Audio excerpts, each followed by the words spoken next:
Hello. हाँ, तो last class में हमने देखा था बीटा माइनस डीके की क्यू वैल्यू आप कैसे कैलकुलेट करोगे। ठीक है, फॉर्मूला आ जाता है, फॉर्मूला डायरेक्टली याद रखना है, बार बार उसे डिराइव करने की जरूरत नहीं है। ठीक है, तो अगर हमें एटॉमिक मासेस दिए गए हों तो आप सीधे पेरेंट न्यूक्लियस का मास माइनस डॉटर न्यूक्लियर का mass into 931.5 million electron volt करके बीटा डीके की क्यू वैल्यू कैलकुलेट कर सकते हो। ठीक है ना, हमने ये भी देखा था कि बीटा डीके में जो क्यू वैल्यू आती है वो काइनेटिक एनर्जी के फॉर्म में होती है, किसके? डॉटर न्यूक्लियाई के, निकलने वाले इलेक्ट्रॉन के, और एक तीसरा पार्टिकल जो साथ में निकलता है, क्योंकि न्यूट्रॉन डिस्ट्रॉय होकर प्रोटॉन क्रिएट कर रहा है तो यहाँ पे एक एंटी न्यूट्रिनो पार्टिकल भी मिलता है जो कि बेसिकली एक प्रोटॉन है। एक डिफरेंस था कि इसके पास स्पिन एंगुलर मोमेंटम है ना। तो एक सिंपल क्वेश्चन हमने इसके ऊपर कर लिया था कि अगर ये रिएक्शन आपको दी गई है तो कितने अल्फा डीके हुए होंगे और कितने बीटा डीके। चलो अब इसके ऊपर न्यूमेरिकल कर लेते हैं।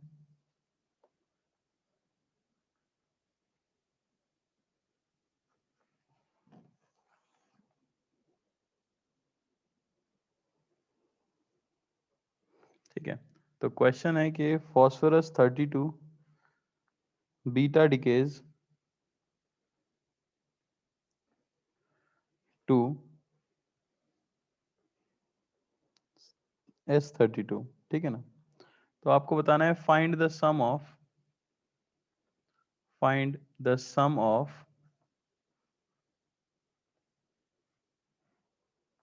Kinetic energy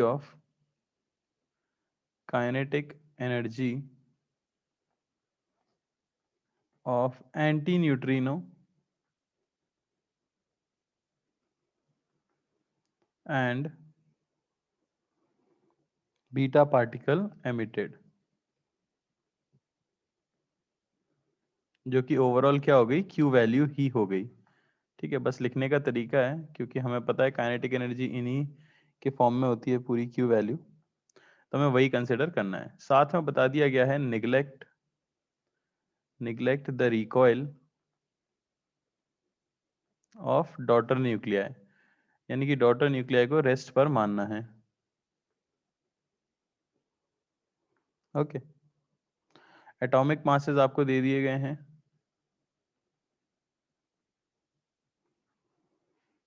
mass of phosphorus 32, यह 31.974 AMU, और मास ऑफ सल्फर 32, यह 31.972 AMU। ठीक है, 1 AMU को आपको लेना है 931 मिलियन इलेक्ट्रॉन वोल्ट। ट्राई करो जरा सभी लोग। काफ़ी सारे आंसर्स आ गए हैं क्योंकि कैलकुलेशन शायद आसान है। तो आपको पता है फॉस्फोरस 32 ये कन्वर्ट हो रहा है सल्फर 32 में, प्लस आपको एक मिल रहा है एंटी न्यूट्रिनो। ठीक है ना, एक बीटा पार्टिकल आपको मिला और एक आपको मिला एंटी न्यूट्रिनो, यानी हम समझ सकते हैं कि न्यूट्रॉन कन्वर्ट हुआ होगा प्रोटॉन में, क्योंकि तभी एंटी न्यूट्रिनो निकलता है, और एक इलेक्ट्रॉन को बाहर फेंका गया होगा। मुझे मानना है कि ये रेस्ट पे रहता है, ये तो इनिशियली रेस्ट पे था ही। बेसिकली हमें इन दोनों की काइनेटिक एनर्जी का सम बताना है, यानी kinetic energy of beta plus kinetic energy of anti neutrino, जो कि बेसिकली रिएक्शन की क्यू वैल्यू ही है। ठीक है ना, तो क्यू वैल्यू में बीटा माइनस डीके है ये, उसके लिए सीधे सीधे फॉर्मूला यूज कर सकता हूं। बीटा माइनस डीके के लिए जो हमें पता है हो जाएगा mass of phosphorus minus mass of sulphur, atomic masses, into 931 million electron volt. तो ये हमें मिल जाता है 31.974 minus 31.972 into 931 million electron volt, या इसे हम कह सकते हैं 1.86 मिलियन इलेक्ट्रॉन वोल्ट। कोई डाउट किसी को? स्ट्रेट फॉरवर्ड अगर आप रिएक्शन पहचान लेते हो तो आप भी बता सकते हो। ठीक है ना, चलो एक और कर लेते हैं। मान लो कि दिया गया है ऑक्सीजन 19, ये कन्वर्ट होता है फ्लोरीन 19 प्लस एक इलेक्ट्रॉन प्लस एक एंटी न्यूट्रिनो में। ठीक है, तो आपको बतानी है यहाँ पे Q value of reaction. Mass of oxygen ये दिया गया है 19.003576 AMU। मास ऑफ फ्लोरीन ये दिया गया है 18.998403 AMU। और मास ऑफ इलेक्ट्रॉन तो आपको पता ही है, ठीक है ना। बस ट्राई करो एक बार।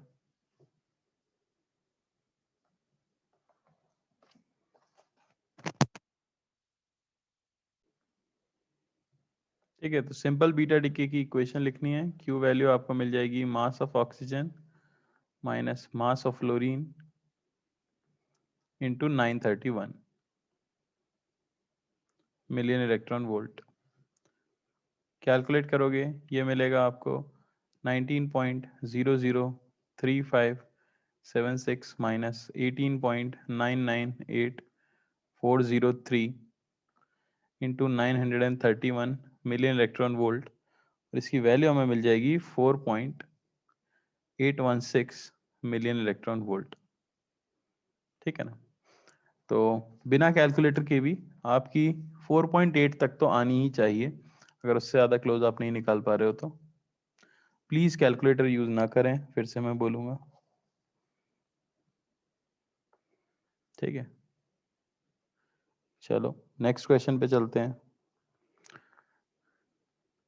तो गोल्ड दिया गया है 198, जो कन्वर्ट होता है mercury 198 star plus beta minus plus anti neutrino. ये रिएक्शन आपको दी गई है। ये जो सिंबल स्टार का होता है ये हमें ये बताता है कि द डॉटर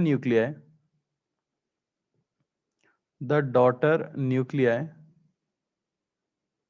जो कि है Hg198 star is in excited state. Excited state में है ये, यानी अपने पास कुछ ना कुछ एनर्जी रख लेगा क्यू वैल्यू की। तो इन्होंने बताया है कि Hg just after the reaction excited state में था, नॉर्मल स्टेट में नहीं था, और इसके पास कुछ एनर्जी थी स्टोर्ड जो कि थी 1.088 मिलियन इलेक्ट्रॉन वोल्ट। ठीक है ना। तो आपको बताना है what can be maximum kinetic energy of emitted electron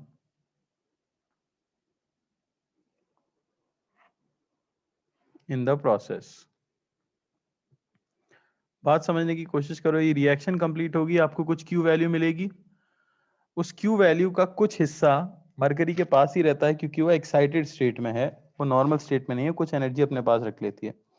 तो अब दो पार्टिकल्स एमिटेड है, एंटी न्यूट्रिनो और बीटा पार्टिकल। पूछा जा रहा है बीटा पार्टिकल की मैक्सिमम काइनेटिक एनर्जी कितनी हो सकती है।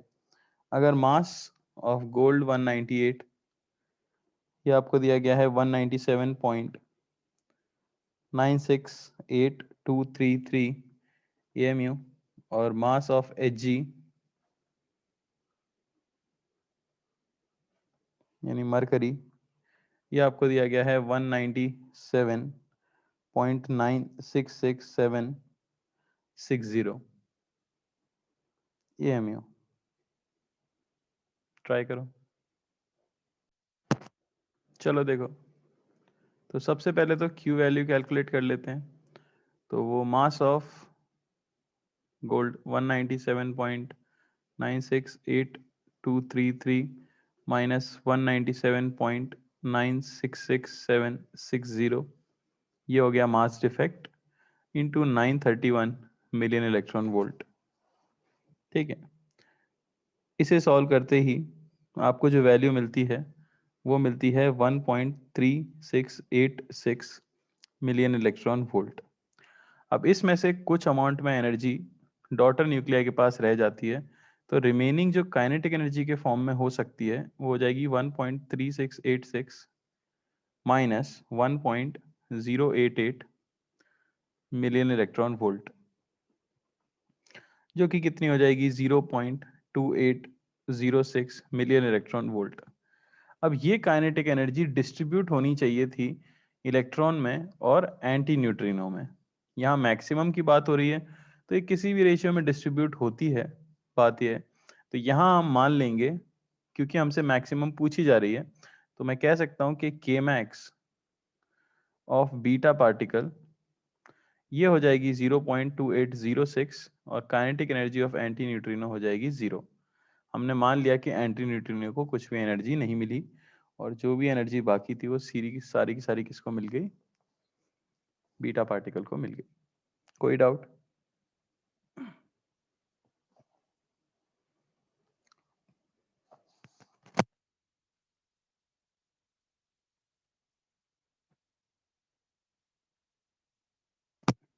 कोई डाउट किसी को? चलो आगे चल लेते हैं अगले वाले डीके पे, जो है हमारा बीटा प्लस डीके। तो बीटा माइनस डीके क्यों हुआ था? बीटा माइनस डीके हुआ था जब एक न्यूट्रॉन कन्वर्ट हो जाता है किसके अंदर, प्रोटॉन के अंदर, और एक इलेक्ट्रॉन को एटम के बाहर फेंक देता है, जिसे हम बीटा माइनस पार्टिकल कहते हैं। अब बीटा प्लस डीके के अंदर क्या होता है? बीटा प्लस डीके के अंदर जब when the nucleus has excess protons,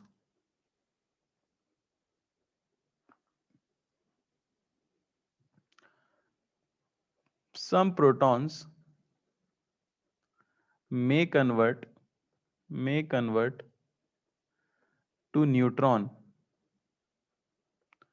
to balance out the n by z ratio। अरे भाई, अगर n by z less than 1 हो गया तो भी तो न्यूक्लियस अनस्टेबल होता था, याद है कि नहीं? तो यहाँ पे वही चीज है, जब आपका n by z रेशियो छोटा हो जाता है 1 से, तो फिर न्यूक्लियस के अंदर प्रोटॉन्स कन्वर्ट होने लग जाते हैं किसके अंदर, न्यूट्रॉन के अंदर। यानी कि 1p1 एक प्रोटॉन जब कंबाइन करता है किस में कन्वर्ट हो जाता है, बेसिकली एक न्यूट्रॉन में, यानी कि 0 and 1। तो साथ में उसे अपना चार्ज रिलीज करना पड़ता है एक पार्टिकल के फॉर्म में, जिसे हम कहते हैं बीटा प्लस पार्टिकल। और क्योंकि न्यूट्रॉन फॉर्म हुआ है, तो बाद में देखा गया कि कुछ एनर्जी भी रिलीज होती है in terms of a particle which is similar to photon, जो कि फोटोन के सिमिलर होता है।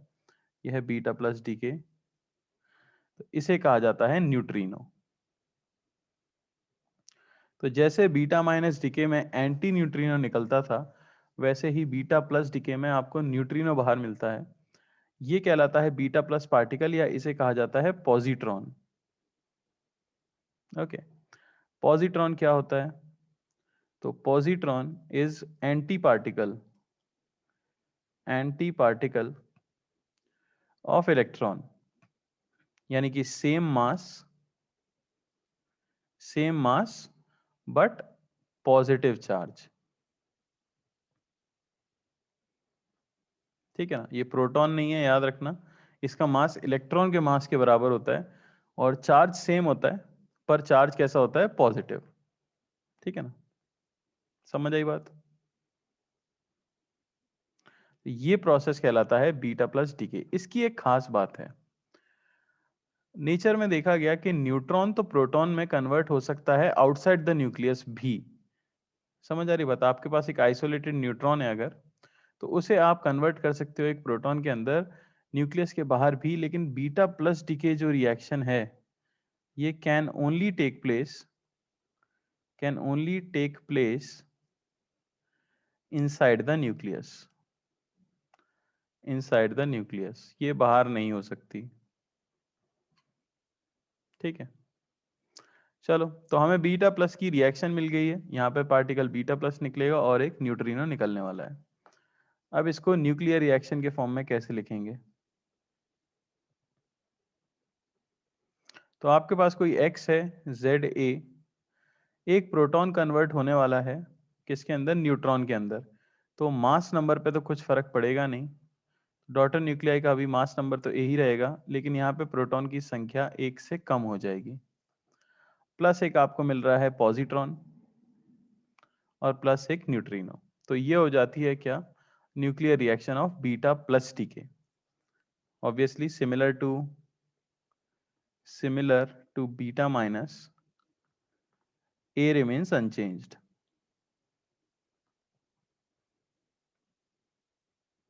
ठीक है, तो जो भी काइनेटिक एनर्जी या Q value of the reaction होगी वो डॉटर न्यूक्लियाई बीटा प्लस और न्यूट्रिनो के बीच में डिवाइड होने वाली है।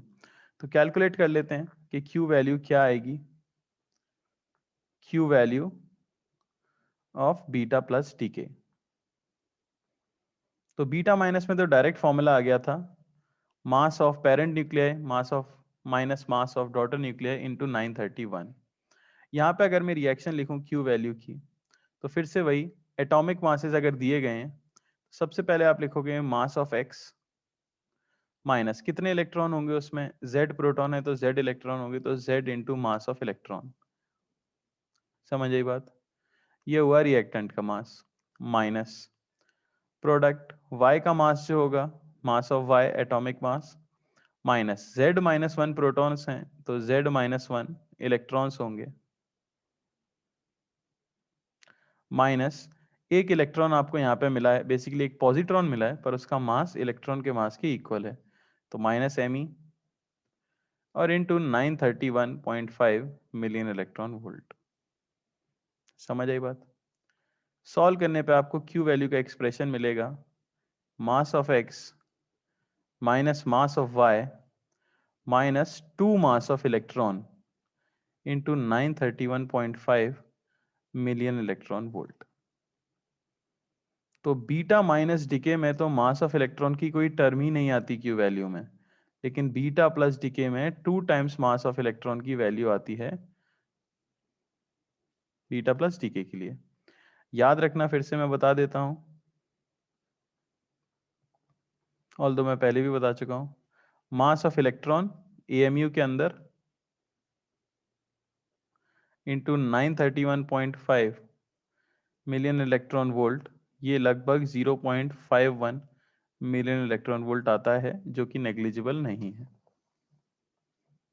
क्लियर है, कॉपी कर लो सभी लोग, और किसी को कोई डाउट है तो पूछो।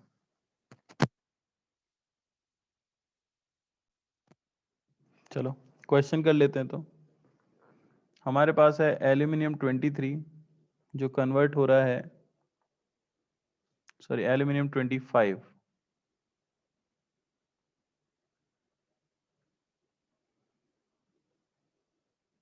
जो कन्वर्ट हो रहा है Mg25 में, प्लस एक बीटा प्लस पार्टिकल और प्लस एक न्यूट्रिनो। तो आपको बतानी है Q वैल्यू ऑफ रिएक्शन। अगर मास ऑफ एल्यूमिनियम ये हमें दिया गया है 24.990432 AMU, मास ऑफ Mg ये दिया गया है 24.985839 AMU। ट्राई करो।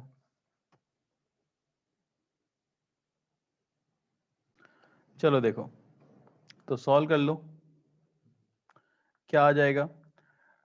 Q वैल्यू आप सीधे सीधे बता सकते हो, mass of aluminium minus mass of magnesium minus 2 times mass of electron into 931 million electron volt. ठीक है ना। तो इसमें हमेशा बेटर रहेगा कि आप मास ऑफ इलेक्ट्रॉन वाली टर्म को अलग निकाल लिया करो। तो ये हो गया मास ऑफ एल्यूमिनियम यानी कि 24.990432 minus 24.985839 into 931 million electron volt minus 2 times mass of electron into 931 million electron volt. तो इसकी वैल्यू जो हमें मिल जाएगी, अगर आप कैलकुलेट करोगे तो इसकी वैल्यू आपको मिलेगी 4.276 million electron volt minus 2 times of 0.511 million electron volt. इसकी वैल्यू मैंने आपको बताई है, ठीक है ना। सॉल्व करने से ये आता है 3.254 मिलियन इलेक्ट्रॉन वोल्ट और ये है क्यू वैल्यू। तो आपका 3.2 से लेके अगर 3.3 तक आ रहा है तो सही माना जाएगा। पहला डेसिमल डिजिट तो सही होना ही चाहिए, 3.2 तो होना ही चाहिए।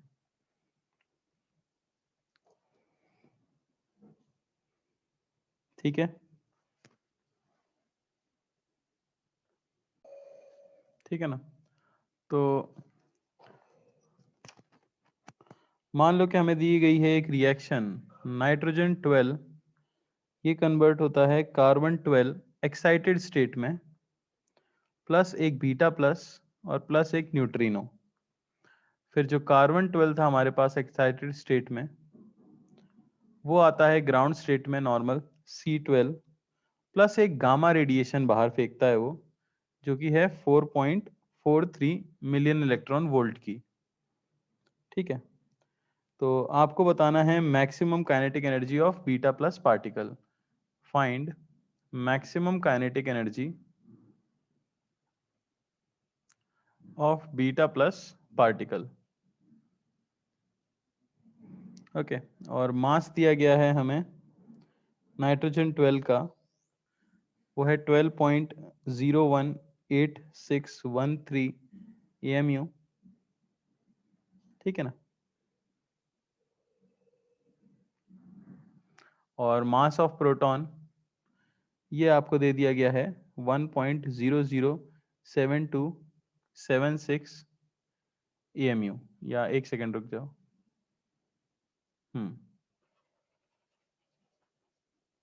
बस यही इंफॉर्मेशन दी गई है।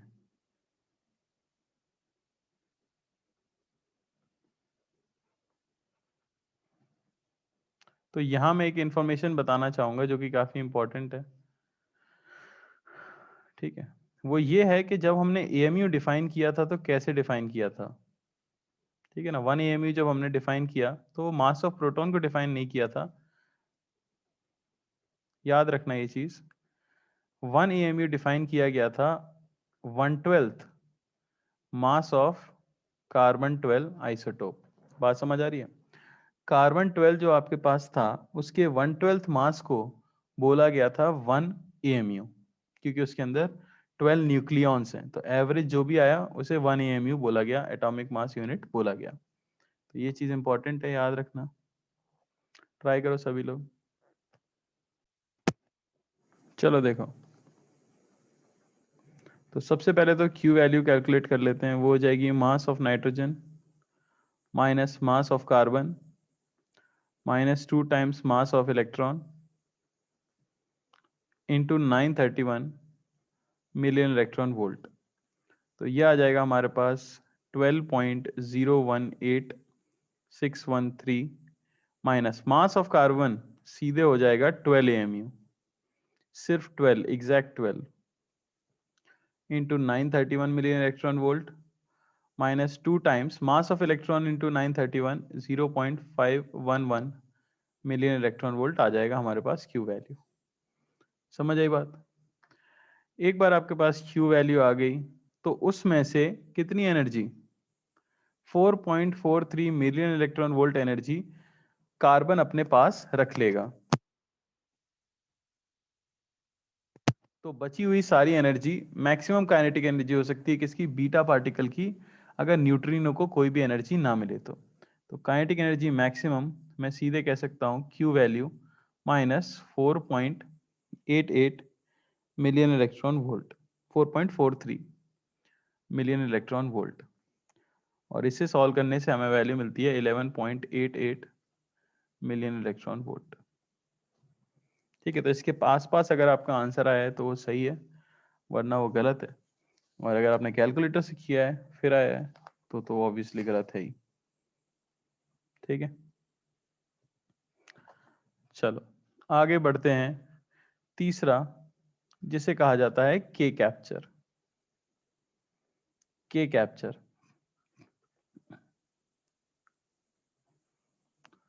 तो के कैप्चर को बोला जाता है similar to beta plus decay and proton converts into electron. ठीक है ना। अब जैसे कि हमें पता है कि यहां आपका न्यूक्लियस होगा पॉजिटिवली चार्ज्ड। ठीक है, फिर कुछ शेल्स होते हैं एटम के अंदर। तो यहाँ होता है जैसे के शेल, यहाँ होता है एल शेल। और क्योंकि ये हैवी मेटल्स की हम बात कर रहे हैं तो हैवी मेटल्स के अंदर ढेर सारे एक तरह से इलेक्ट्रॉन्स होंगे। ठीक है ना, मैं एग्जैक्ट नहीं बना रहा हूँ, मैंने बस ड्राइंग के लिए बना दिए।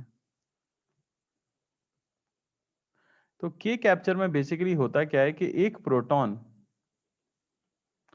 एब्जॉर्ब कर लेता है के शेल के एक इलेक्ट्रॉन को। ये जो इलेक्ट्रॉन जो के शेल में है इसे वो खींच लेता है न्यूक्लियस के अंदर और कन्वर्ट हो जाता है किसके अंदर, एक न्यूट्रॉन के अंदर। बात समझ आई। इस प्रोसेस में और किसी तरीके का कोई पार्टिकल आपको नहीं मिलता और ये काफी रेयर होता है, रेयर अकरेंस। और ये कब होगा, when K shell is very close to nucleus. जब के शेल बहुत ज्यादा पास होता है न्यूक्लियस के, तो न्यूक्लियस के फोर्स की वजह से के शेल का एक इलेक्ट्रॉन न्यूक्लियस के अंदर गिर जाता है, प्रोटॉन के साथ कंबाइन होता है और एक न्यूट्रॉन का फॉर्मेशन कर देता है। इससे मास नंबर पे तो फर्क पड़ेगा नहीं। अगर मैं इसकी रिएक्शन लिखूं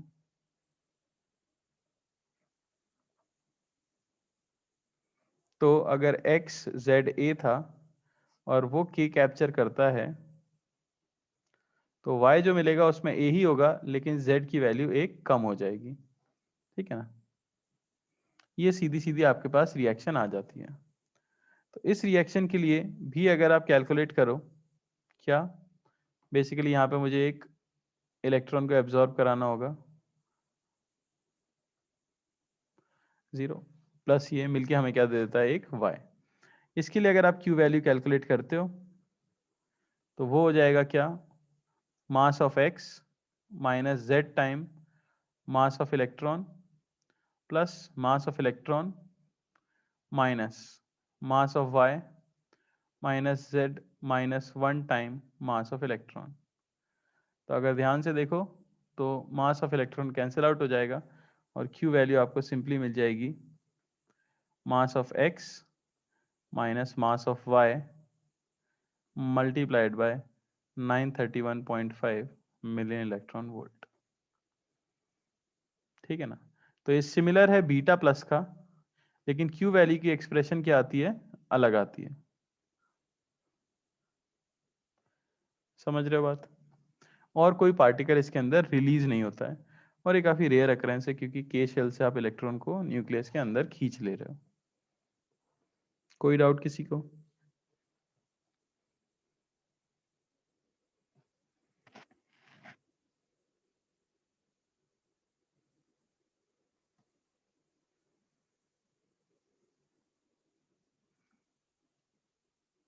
ठीक है ना, सिंपल है काफी। चलो फाइनल देख लेते हैं जो हमारे पास है, जिसे कहा जाता है gamma DK.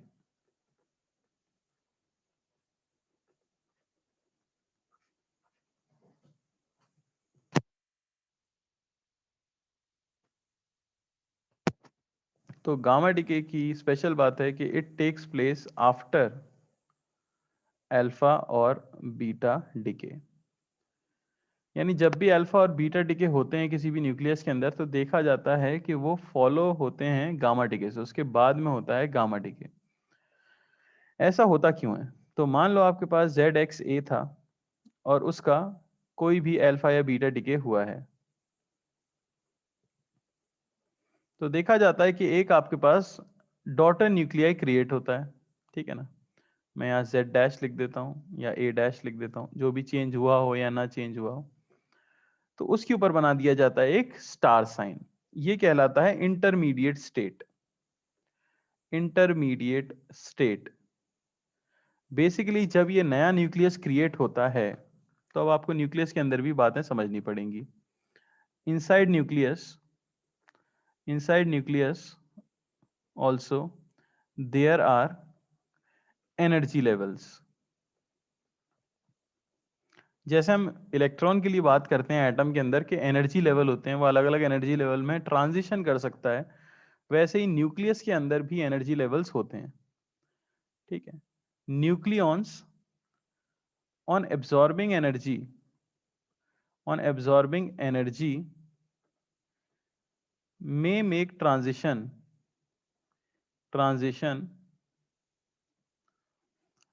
to higher energy state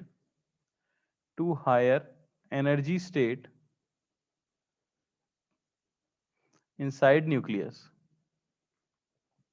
जैसे कि इलेक्ट्रॉन करता था वैसे ही न्यूक्लियॉन्स भी कर सकते हैं। the energy gap inside nucleus the energy gap between levels inside nucleus